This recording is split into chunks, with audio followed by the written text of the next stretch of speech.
Dedim orada düzbucaqlıda diaqonallar bərabərdir. Nə perpendikular deyil, nə də ki bucaqların tənböləni deyil. Dalınca düzbucaqlıda bir də bizdə nə gəlir? Perimetr məsələsi. Perimetrdə paraleloqramda olduğu kimidir. 2A üstə gəl B-dir. Sonra düzbucaqlıda bir dənə də nə var? Düzbucağlının tərəfləri ilə diaqonal arasında əlaqə düstur. Diaqonalı burada bərabər olduğuna görə bir dənəsini göstərəcəm. Tərəfə AB desək, diaqonala isə D desək, burada bizdə əslində Pifaqor teoremi alınır.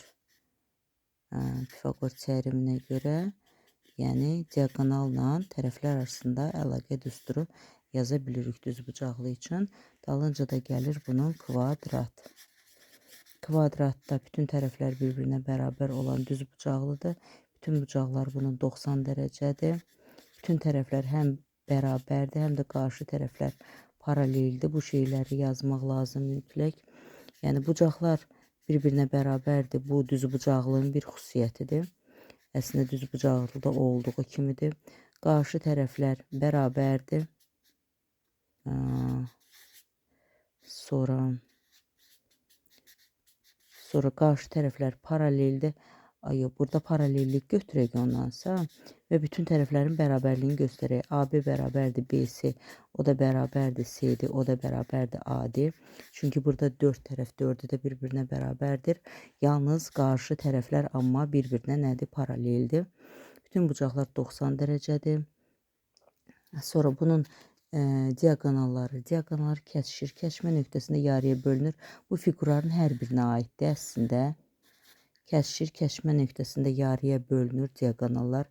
Burada ona görə yazacaq ki, BO bərabərdir OD və AO bərabərdir OC.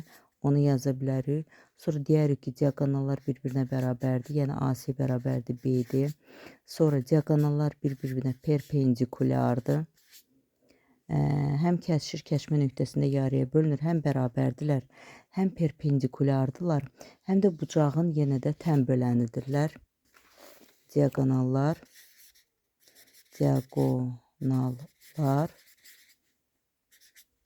bucaqların tənbölənidir. Tənbölənidir. Rahatça deyə bilərik ona. Sonra kvadratda perimetr 4A-ya bərabərdir. Bu rombudan bənzər xüsusiyyətidir.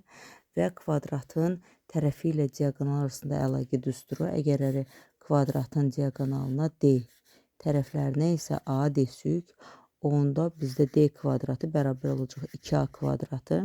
O da Pifaqor teoremidir və yaxud da ki, D bərabərdir. A vurulsun kökün altında 2 şəklində əlaqə olacaq bunların arasında.